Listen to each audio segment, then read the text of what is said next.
Hello everyone, this is Manjula Devi P, working as Assistant Professor in GFGC Kanakpura.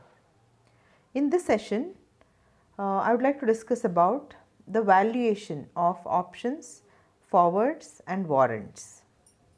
In the previous session, we have already discussed about the meaning of option and types of option. So, just let's recall what is a call option. A call option on share is a right to buy the shares at an agreed price. So, we have two parties for any option. One is the buyer of the option, the other one is the writer of the option or the seller of the option. Now, if the buyer of the option has the right to buy the underlying asset, then it is called call option. If the buyer of the option has the right to sell the underlying asset, then it is called as the put option. Now, when we talk about call option, where the buyer has the right to buy, whereas the seller has the obligation to sell. So, in such case, the option holder means the buyer basically, opportunity to make profit is unlimited. So, the option holder's opportunity to make profit is unlimited as greater the value of underlying asset, larger the value of the option. So, that means say you have got into the option, you have a right to buy a commodity say at 100 rupees for example.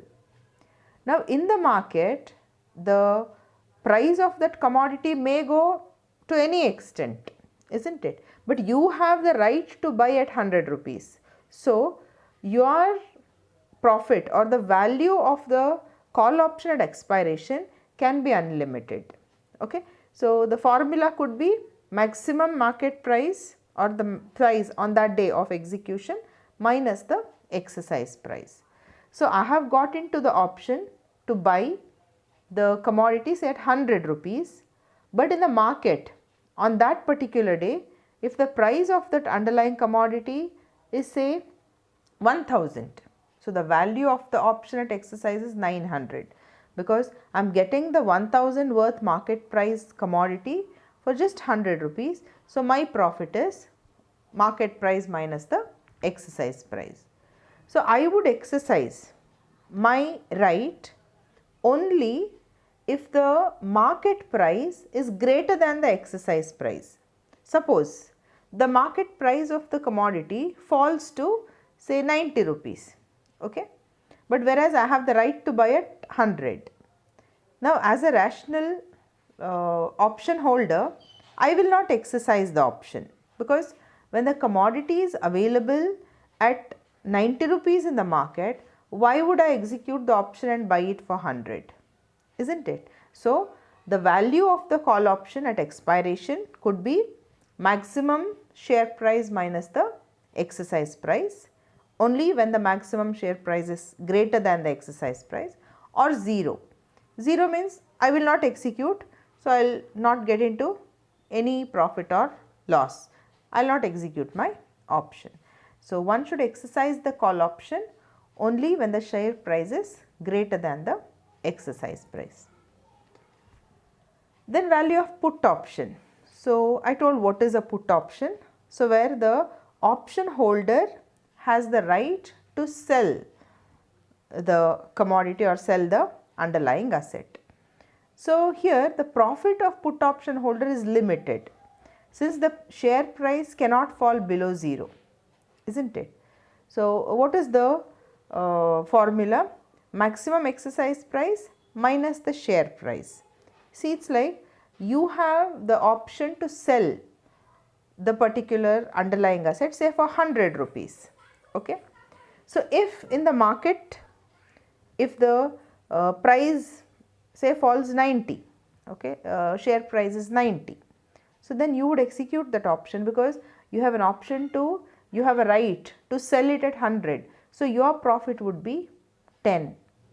Or in the market, if the share price is 80 and you have a right to sell it at 100, then 100 minus 80, your profit would be 20, or the value of the put option at expiration would be 20. So, similarly, Anyway, if the share price is 0 in a hypothetical situation, but you have a right to sell at 100, so your profit is 100, means your profit or your value of the option at expiration, put option at the expiration, can vary from the exercise price to 0. Okay. So, when it is 0, when in the market, if the price of the commodity or if the price of the share increases the exercise price, then you would not execute the option, you would sell it in the open market where the price is higher than the exercise price. So, if you are the holder of the put option, you would exercise it if the market price falls below the exercise price. So, kinds of option at valuation. So, on the expiry, we can say the option is in the money, out of the money, at the money.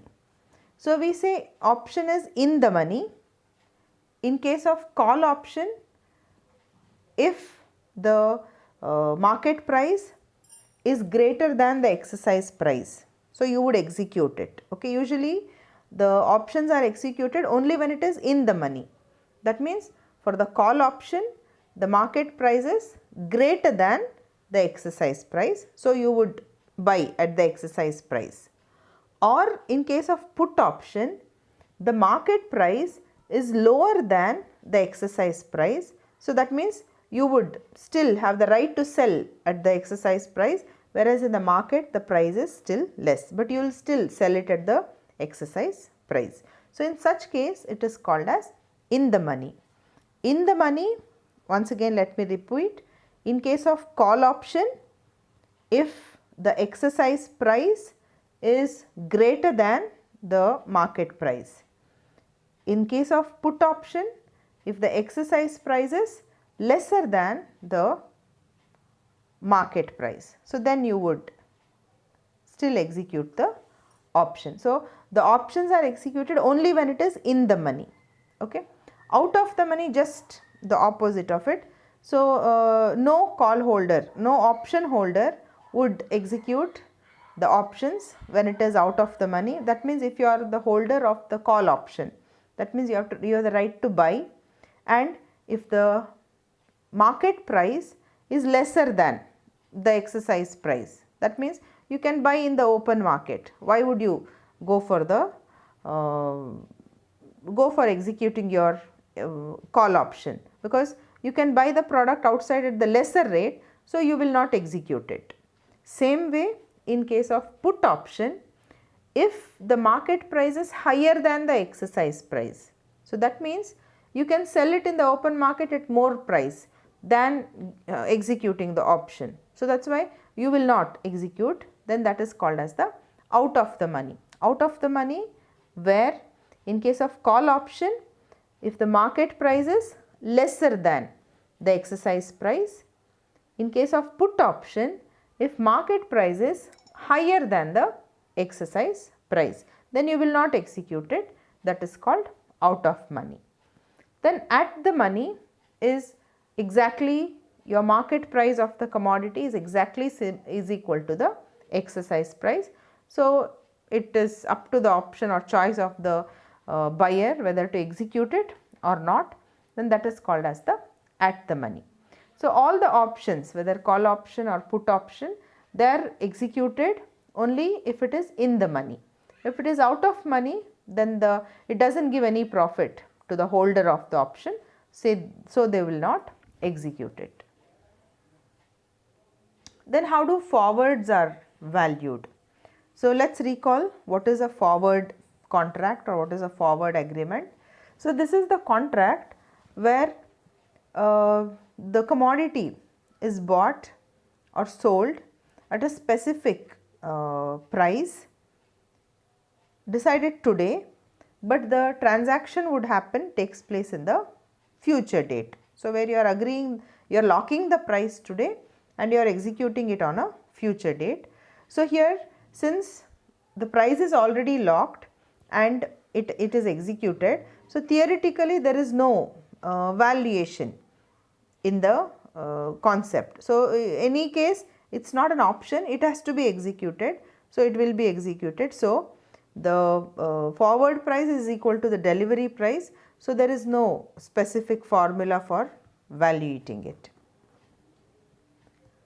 When it comes to warrant, so warrant, again let us recall what is a warrant. These are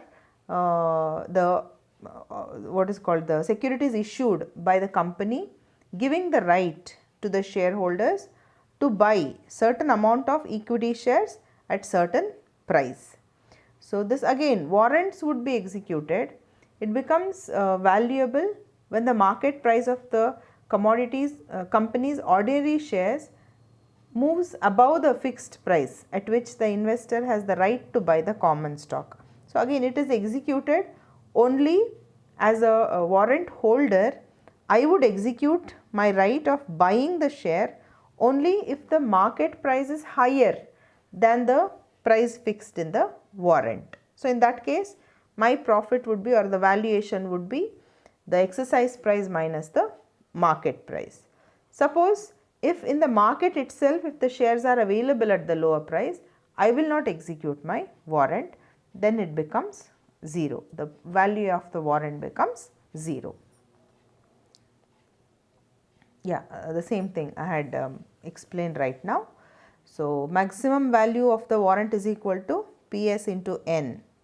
So, that is PS would go for the price, current market price, then PC would be exercise price, N would be the number of shares per warrant.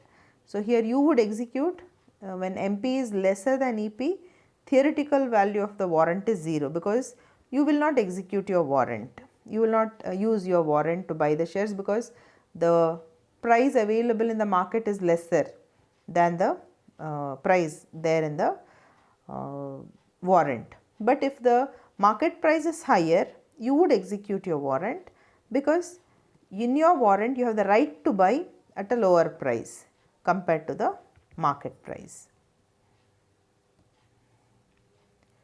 So, let us have a quick recap of what we discussed. So, in this session we discussed about option, futures and warrants. So, these are the derivatives. We call them derivatives because the value of these instruments depends on an underlying asset. So, a call option where the holder has the opportunity or has the right to buy, whereas in put option the holder has the right to sell. So, a call option is executed only when it is in the money. In the money means where the market price is higher than the exercise price. That means being a call option holder, you would execute only if in the exercise price is say lesser than the market price, because the market it is costly, but you have the right to buy at a lower price.